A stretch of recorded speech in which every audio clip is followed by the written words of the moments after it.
CR Patil గారి వ్యాఖ్యలు ఎట్లా ఉన్నాయంటే రేవంత్ రెడ్డి వ్యాఖ్యలు సిఆర్ పాటిల్ వ్యాఖ్యలు మధ్య తేడా లేదు. బీఆర్ఎస్ మీద బుర్ర జల్లడంలో కాంగ్రెస్ బీజేపీల ఫెవికాల్ బంధం బయటపడ్డది. కాళేశ్వరం మీద పెట్టిన ఖర్చే 90,000 కోట్లు, 1,00,000 కోట్లు కొట్టుకుపోయినాయి అని ఎట్లా మాట్లాడతాడు? అది రేవంత్ రెడ్డి భాష. అదే భాష ఆయన మాట్లాడింది. అసలు ఈ కాళేశ్వరం ప్రాజెక్టుకు కేంద్ర ప్రభుత్వమే అన్ని రకాల అనుమతులు ఇచ్చింది. కేంద్ర ప్రభుత్వమే కాళేశ్వరం ప్రాజెక్టు దేశానికి ఆదర్శమని కేంద్ర ప్రభుత్వ సంస్థలు, కేంద్ర మంత్రులు, సర్వోన్నత న్యాయస్థానం కూడా చాలా స్పష్టంగా చెప్పింది. ఇవాళ గడ్కరీ గారు హైదరాబాద్ కు ఇవాళ కాళేశ్వరం జలాలు వస్తున్నాయి, కాళేశ్వరం ప్రాజెక్టు తెలంగాణకు వరప్రదాయని అని మరో కేంద్ర మంత్రి గడ్కరీ గారు మాట్లాడిన వ్యాఖ్యలు. అప్పటి గవర్నర్ నరసింహన్ గారు తెలంగాణ రాష్ట్ర తాగునీటి సమస్యలకు ముక్తిని ప్రసాదించే ప్రాజెక్టే కాళేశ్వరం ప్రాజెక్ట్ అని ఆనాటి రాష్ట్ర గవర్నర్ గారు మాట్లాడిన వ్యాఖ్యలు. ఈనాటి మంత్రి కోమటిరెడ్డి వెంకటరెడ్డి గారు దేశ చరిత్రలోనే కాళేశ్వరం లాంటి గొప్ప ప్రాజెక్టు లేదని ఈనాటి మంత్రి కోమటిరెడ్డి వెంకటరెడ్డి గారు మాట్లాడిన వ్యాఖ్యలు. మ్యాగ్సెసే అవార్డు గ్రహీత గౌరవనీయులు రాజేందర్ సింగ్ గారు కాళేశ్వరం ప్రాజెక్టుతో గోదావరి ప్రాజెక్టు ఒక జీవనదిగా మారిందని మ్యాగ్సెసే అవార్డు గ్రహీత రాజేందర్ సింగ్ గారు చెప్పిన వ్యాఖ్యలు. అదేవిధంగా CWC chairman, Central Water Commission chairman Masood Hussain గారు దేశములో ఎక్కడి లేని విధంగా కాళేశ్వరం పనులు జరుగుతా ఉన్నాయి, ప్రాజెక్టు డిజైను, పనుల ప్రణాళికలు చాలా బాగున్నాయని ఆనాటి సిడబ్ల్యూసీ చైర్మన్ మసూద్ హుసేన్ గారు ఈ ప్రాజెక్టుకి ఇచ్చిన కితాబ్. పంజాబ్ ముఖ్యమంత్రి గారు భగవత్ సింగ్ మాన్ గారు ఈ కాళేశ్వరం ప్రాజెక్టును విజిట్ చేసి మేము నేర్చుకున్నాం, ఇది అద్భుతమని చెప్పినటువంటి మాటలు. అమెరికాలోని సొసైటీ ఆఫ్ సివిల్ ఇంజనీర్స్ వారు కాళేశ్వరం ప్రాజెక్టుకు అవార్డు ఇచ్చి ఈ ప్రాజెక్టు పట్ల కితాబునిచ్చినటువంటి మాటలు. సర్వోన్నత న్యాయస్థానం, సుప్రీంకోర్టుకు న్యాయమూర్తులు కూడా కాళేశ్వరం ప్రాజెక్టును ప్రశంసిస్తూ మాట్లాడినటువంటి వ్యాఖ్యలు. ఇట్లా ఎన్నెన్నో ఉన్నాయి. అవి కాదు, నిన్నగాక మొన్న economic survey of India, Bharat సర్కార్, ఇది నాది కాదు, కేంద్ర ప్రభుత్వం, భారత్ సర్కార్, కేంద్ర ప్రభుత్వం ఇదే పార్లమెంట్ సమావేశాల్లో పార్లమెంట్లో టేబుల్ చేసిన ఎకనామిక్ సర్వే రిపోర్ట్ ఇది. ఈ రిపోర్ట్ లో ఏం చెప్పారో కూడా నేను చదివి వినిపిస్తాను. This is a full report. ఇందులో page number 231. In Telangana the cultivated area which stood at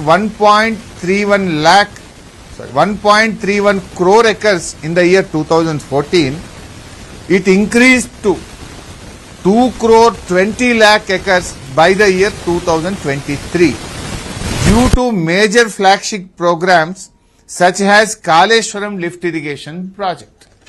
ఇది నేను చెప్పలే, కేంద్ర ప్రభుత్వం పార్లమెంట్ లో పెట్టిన ఎకనామిక్ సర్వే పుస్తకం. గడ్కరీ గారు చెప్పింది నిజమా? ఢిల్లీలో పార్లమెంట్ లో ఎకనామిక్ సర్వే రిపోర్ట్ లో చెప్పింది నిజమా? లేదు నిన్న రాజ్యసభలో నీళ్ల మంత్రి చెప్పింది నిజమా? ఎవరి మాట నిజం? మీరే కదా అద్భుతం, కాళేశ్వరం వల్ల తెలంగాణలో సాగునీటి వసతి రెట్టింపైంది, తెలంగాణలో పంటల ఉత్పత్తి రెట్టింపైందని మీరే కదా చెప్పింది. ఇదొక్కటే, ఇదేమో ఢిల్లీలో పార్లమెంట్ లో పెట్టింది, ఇదేమో రాష్ట్ర అసెంబ్లీలో నిన్న ఉత్తమ్ కుమార్ రెడ్డి గారు నిన్న అసెంబ్లీలో పెట్టిన పుస్తకం. ఇది నాది కాదు. ఉత్తమ్ కుమార్ రెడ్డి 2026-27 బడ్జెట్ బుక్ లో నిన్న అసెంబ్లీలో పెట్టిన పుస్తకం. ఆయన గారు ఏం చెప్తారంటే, నిన్నేమంటాడు రేవంత్ రెడ్డి గాని సిఆర్ పాటిల్ 1,00,000 కోట్లు కొట్టుకపోయింది, ఖర్చు పెట్టింది 90,000 కోట్లు అయితే 1,00,000 కోట్లు కొట్టుకపోయింది అంటారు. మరి 1,00,000 కోట్లు కొట్టుకపోతే ఉత్తమ్ కుమార్ రెడ్డి గారు ఏమంటారు? ఇంట్లో 2024-25లో కాళేశ్వరం ప్రాజెక్టులో ఇప్పుడు బారుతున్న లక్షల ఎకరాలకు అదనంగా 24-25లో 3,000 ఎకరాలు కొత్తగా పారకం పెరిగింది, 25-26లో 5,000 ఎకరాలు కొత్త ఆయకట్టు సాగులోకి తెచ్చాము అని నీళ్ల మంత్రి ఉత్తమ్ కుమార్ రెడ్డి సభలో పెట్టిన నివేదిక. మరి 1,00,000 కోట్లు కొట్టకపోతే ఈ కొత్త పార్కం ఎడికెళ్ళి వస్తుంది? ప్రాజెక్టే కొట్టుకపోయా, మరి ఈ కొత్త పార్కం ఎడికెళ్ళి వచ్చింది? అంటే ఇదంతా కూడా బీఆర్ఎస్ మీద బురద రాజకీయం, బురద జల్లే రాజకీయం. ఇప్పుడు నిన్న మొన్న మనం భువనగిరి జిల్లాలో ఆలేరు ఎమ్మెల్యే గారు, భువనగిరి ఎమ్మెల్యే గారు పోయి కాలువలకు నీళ్లు, పంట పొలాలకు నీళ్లు వదులుతూ నెత్తి మీద నీళ్లు జల్లుకుంటున్నారు కదా, మరి అవి నీళ్లు కాళేశ్వరం నీళ్లు కావా? నిన్న కాక మొన్న ముఖ్యమంత్రి గారు పోయి గంధమల్ల ప్రాజెక్టుకు కొబ్బరికాయ కొట్టిండు. గంధమల్ల ఏంటిది? Is it not extension of Kaleshwaram? గంధమల్లకి ఎక్కడి నుంచి పోతాయి నీళ్లు?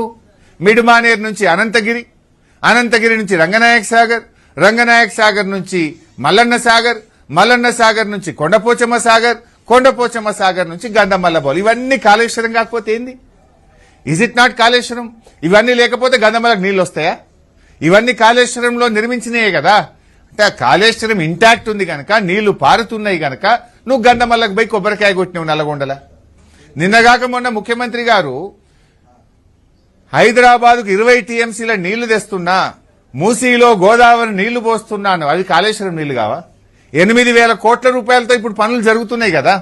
1,00,000 కోట్ల కాళేశ్వరం కొట్టకపోతే 8,000 కోట్లతోని నువ్వు నీళ్లకు కాలువలు ఎందుకు తవ్వుతున్నావు? నీళ్లే లేకపోతే, కొట్టుకునే పోతే 8,000 కోట్లతోని మల్లన్న సాగర్ నుంచి హైదరాబాద్ కు కాలువ పనులు ఇప్పుడు ఎందుకు జరుగుతున్నాయి? అది నీ ప్రాజెక్టే లేకపోతే 8,000 కోట్లు ఎవడన్నా మెదడున్నోడు ఖర్చు పెడతాడా? పనులు చేస్తాడా? అంటే కాళేశ్వరం ఈజ్ ఇంటాక్ట్. కాళేశ్వరంలో నీళ్లున్నాయి. మల్లన్న సాగర్ లో ఈ నిమిషానికి 25 టీఎంసీల నీళ్లున్నాయి. అందుకే ఆ నీళ్లను హైదరాబాద్ కు తెస్తా అంటున్నావు. అంటే కాళేశ్వరం ఈజ్ ఇంటాక్ట్. ఇలా అంటే ఈ వాస్తవాలను మరుగున పరిచే ప్రయత్నం చేస్తున్నారు. నేను సిఆర్ పాటిల్ గారు కోరుతా ఉన్నా, రండి ఒక్కసారి తెలంగాణకు పోదాం, యాదాద్రి జిల్లాలో పోయి అడుగుదాం, గతంలో నీళ్లు బారినాయా, ఈ నీళ్లు కాళేశ్వరం నీళ్లా కావా? యాదాద్రి జిల్లాలో భువనగిరి ఆలేరు ప్రజలను అడుగుదాం. పోదాం జగిత్యాల జిల్లాకు పోయి చొప్పదండి, జగిత్యాల, మెట్టుపల్లి ఆ జిల్లా ప్రజల్ని అడుగుదాం, రైతులను అడుగుదాం. పోదాం కరీంనగర్ జిల్లా, కరీంనగర్, మానకొండూరు, హుస్నాబాద్ రైతులను అడుగుదాం. రండి సిద్దిపేటలో, సిద్దిపేట, దుబ్బాక, గజ్వేలు, మెదక్ జిల్లాలోని మెదకు, నర్సాపూరు ప్రజల్ని అడుగుదాం, రైతులను అడుగుదాం. ఎప్పటి నుంచి నీళ్లు వస్తున్నాయి, ఈ నీళ్లు ఏ నీళ్లని? గలగల పారే గోదావరి నీళ్లను చూద్దాం, పచ్చటి పొలాలను చూద్దాం, పక్కనున్న రైతుల్ని పలకరిద్దాం. వస్తారా? రండి సిఆర్ పాటిల్ గారు. ఎందుకు ఈ అనుచితమైనటువంటి వ్యాఖ్యలు చేస్తారు? మనం పోదామండి, రండి. మీరు ఎవరు వస్తారో రండి. బీజేపీ కిషన్ రెడ్డి గారు వస్తారా? బండి సంజయ్ గారు వస్తారా? లేదు కాంగ్రెస్ నాయకులు వస్తారా? రండి, నేను తీసుకెళ్లి చూపిస్తా. నా నియోజకవర్గంలో ఇప్పుడు ఈ యాసంగిలో 80,000 ఎకరాలు పండుతుంది. 80,000 ఎకరాలు ఒక సిద్దిపేట కాన్స్టిట్యున్సీలో పండుతుందంటే అవి కాళేశ్వరం నీళ్లు కావా? పక్కన మానకొండూరులో బంట లేదా కాళేశ్వరం నీళ్లతో? హుస్నాబాద్ లో బంట లేదా? దుబ్బాకలో బంట లేదా? మెదక్లో బంట లేదా? నర్సాపూర్లో బంట లేదా? చొప్పదండ్ల బంట లేదా? పోదాంపై ఏ కాన్స్టిట్యున్సీకి పోదాము? ప్రజల్ని అడుగుదాం, రైతులను అడుగుదాం. కాళేశ్వరం కట్టకముందు నీళ్లు వచ్చినాయా? కాళేశ్వరం కట్టినాక నీళ్లు వచ్చినాయా? పారే నీళ్లను చూద్దాం, పండే పంటలు చూద్దాం, అక్కడున్న రైతులను పలకరిద్దాం. ఏడికి పోదామో చెప్పండి. ఇవన్నీ రాజకీయ ప్రేరేపితమైన వ్యాఖ్యలే తప్ప నిజాయితీ లేదు. మరి 1,00,000 కోట్లు కొట్టకపోతే ఉత్తమ్ కుమార్ రెడ్డి గారు ఈ బడ్జెట్ లో మేము కొత్తగా 8,000 ఎకరాలకు ఈ సంవత్సరం కాళేశ్వరం కింద నీళ్లు ఇచ్చినామని ఎట్లా చెప్తాడు? ఇలా క్లియర్ గా రాసింది కదా కాళేశ్వరం ప్రాజెక్టు. ఎట్లొచ్చినాయి నీళ్లు మరి కాళేశ్వరం కూలిపోతే? ఈ కొత్త ఆయకట్టు యాడికెళ్ళి వచ్చింది? మరి ఎకనామిక్ సర్వే రిపోర్టు ఇది కేంద్ర ప్రభుత్వమే పార్లమెంట్ లో పెట్టింది కదా. కాళేశ్వరం తెలంగాణ స్వరూపం మార్చింది, తెలంగాణ ఆయకట్టు పెంచింది, తెలంగాణకు ఒక పంటల మాగానిగా మార్చిందని ఎట్లా చెప్తుంది? ఇది ఢిల్లీ పార్లమెంట్ లో పెట్టిన రిపోర్టే కదా, కేంద్రం చెప్పిన రిపోర్టే కదా. అంటే ఇవన్నీ కూడా కేవలం ఒక బురద రాజకీయం. నిజంగా చెప్పాలంటే ఒక ఉత్తమ్ కుమార్ రెడ్డికి నేను ఒక 20 ఉత్తరాలు రాసిన. ఇప్పటికీ ఒక 50 కోట్లు ఇస్తే 2 లక్షల ఎకరాల ఆయకట్టు వస్తుంది కాళేశ్వరంలో. ఒక్క సంవత్సరంలో 2 లక్షల ఎకరాల ఆయకట్టు వస్తుంది. ఒక 50 కోట్లు ఇవ్వండి అంటే పగబట్టిండ్రు కాళేశ్వరం మీద, ఉత్తర తెలంగాణ మీద పగబట్టిండ్రు.